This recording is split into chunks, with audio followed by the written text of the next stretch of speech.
he liked to be called Andrew Blaze, was an American YouTuber who began his career in 2000. That just looks like somebody who just...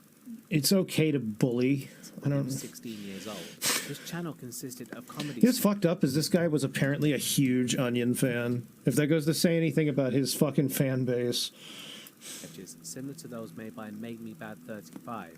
In fact, Randy... Make Me Bad. You know what's crazy about Make Me Bad? Collaborate with him in one video. Randy. Hey man, how's it going?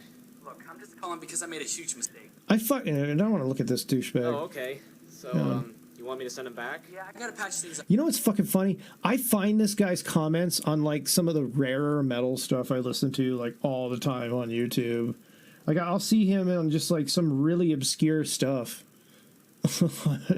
Like, in the comment section, I'm like, you know what? You've got a great taste in music. What the fuck? I just made a huge ass of myself. Alright, well that's, no problem. Can you put him Like, he was on a bunch of, like, raunchy tracks from the band Raunchy. Like, I was like, holy fuck, you have, like, a weird niche taste in music like I do. Sweet. on the phone? What? Can you put him on the phone? Phone. Randy's videos weren't very good. The only thing he really had going for him was that he had a decent camera. The videos themselves had zero... Nowadays, that's all it fucking takes. If he had just held on, he would have been fine. production value and mostly consisted of juvenile humor and characters that were just kids' toys. In his 8-year anniversary... You know what's weird is if he was like big in like 2008 and 2009, or if he was doing it in 2008 and 2009 YouTube, that's kind of weird to me. It didn't blow up because that's literally all the fuck anybody needed to do. Oh, he had worse than an imaginary girlfriend. They're going to get into it now. Video, he admitted that most of the content created in his original channel was just ripping off other, much bigger creators like Smosh and James Rolfe.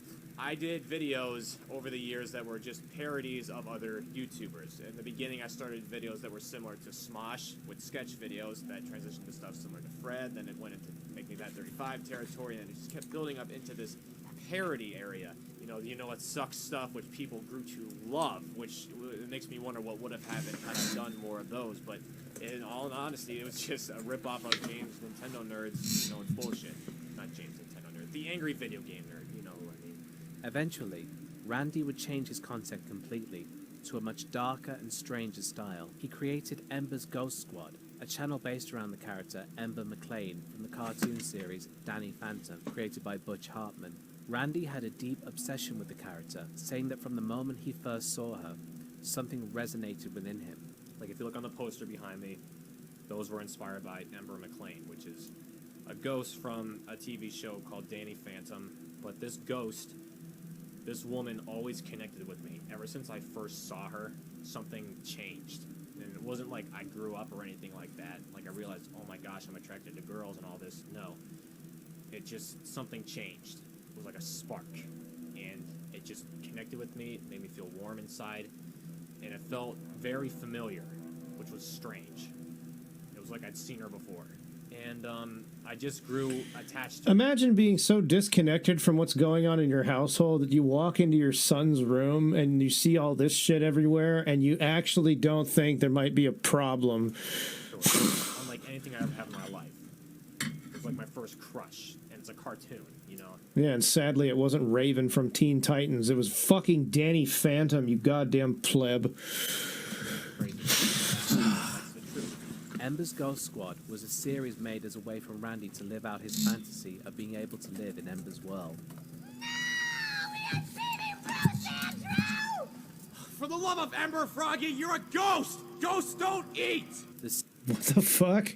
Please tell me these are fucking out there somewhere so I can still watch this crazy shit. The series was known for being very dark, violent, and in some cases, disturbing.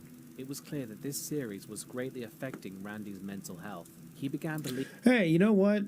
Aladdin, Robin Williams, what am I going to do? Am I going to get pissed off at that? No, I can't, because that's based. But this show is fucking shit. Fucking Danny Phantom, all those kind of cartoons, they just grate my soul. I couldn't fucking stand it. It was like they were trying to... It was like they were trying to do the 90s Nickelodeon thing, where it's just crazy, chaotic fucking shit happening, but the difference between, like... So, like, the difference between, like, 90s Nickelodeon And this kind of bullshit is that it was paced like with 90s Nickelodeon stuff. You know, like you're even Ren and Stimpy, even though that guy who made Ren and Stimpy is like gross. You know, there was pacing to it. They actually took their time to like actually give it a reason to be fucking wild and all over the place when it got there. But for a while, when you had stuff like Danny Phantom, Fairly Odd Parents, it's just like autistic screeching and it doesn't stop. It's like, oh, fuck me, kill me. Believing that the characters he created were real, That's very Pennsylvanian accent, yeah. including the character he made as a persona for himself, Andrew Blaze. To that end, Randy had decided... Yeah, that's actually one of the things I've watched. So I've heard of this guy before, and I'd seen some of the videos he made about, you know, what was going on with him. And sometimes I don't put too much stock into some of the things that these kind of people say, because a lot of it is like a pre-manifesto where they're going to try to make a bunch of excuses for what they end up doing. But for this guy in particular, what's weird is that he basically had said, it's like, look, I'm doing all this weird shit, like painting my skin, like, you know, white, like this fucking character, like a ghost, and shaving off all my body hair, and you guys don't think anything's wrong. I don't know. I feel that that's kind of an important thing to really think about. It's like, yeah, you didn't think anything was going on. You didn't think anything was off. The fuck? You know? Jesus. that he wanted to die and be... Not like I'm justifying what this fucking asshole did, but it was like, how do you not know just that something weird is going on in your household? Especially when this kid was amassing like tons of ammunition and he was buying guns and stuff and just having them in the house. Like, what the fuck? You're so checked out from your life that you don't notice anything wrong? Born as Andrew Blaze, so he could join Ember's Ghost Squad for real. Like, I like guns and stuff, and to be honest, I'd be like, what the fuck? My son's one-upping me in my own collection. What is going on here? It's worth noting that Randy was also a huge fan of Eric Harris and Dylan Klebold, and frequently No shit. did a Columbine fan forum. On June 8th, 2017, all of the EGS Twitter accounts posted links to a Mediafire page containing a journal and over 10 hours worth of videos. These videos detailed his plans to commit a mass shooting at the supermarket he worked at. On the same day he posted the Mediafire links, Randy blocked off all of the exits to the supermarket and began firing at everyone in his way with a shotgun, killing 3 people before turning the gun on himself. Randy had always intended to take his own life, but his attack on the supermarket was actually decided via a coin toss. Got a 1983 quarter right here. You believe in fate? Here's the fate test. I'm gonna flip this 3 times. Or the best out of 3, rather. If it's heads, I'll do it here. If it's tails, supermarket.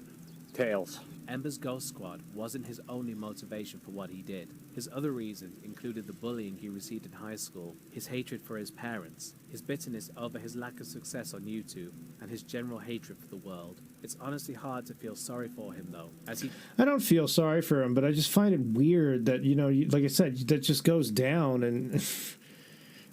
like, I don't know, he's just a weird kid. I guess all the Agent Orange in my brain from Nom has eroded it entirely. chose to take innocent lives as an act of revenge. Yeah, it's like a messy emo swoop or whatever. Revenge against the world that he felt shunned him, rather than try to get help. If he had actually gotten help, 3 people would probably still be alive now, and wouldn't have had to die for Randy's sick, twisted fantasy to come true.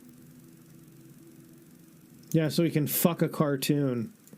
Or, who knows? Actually, taking a look at this guy, he probably didn't even get to fuck the cartoon he fell in love with. He looks like the kind of guy who would get cucked by a cartoon, and that's actually his ultimate fantasy.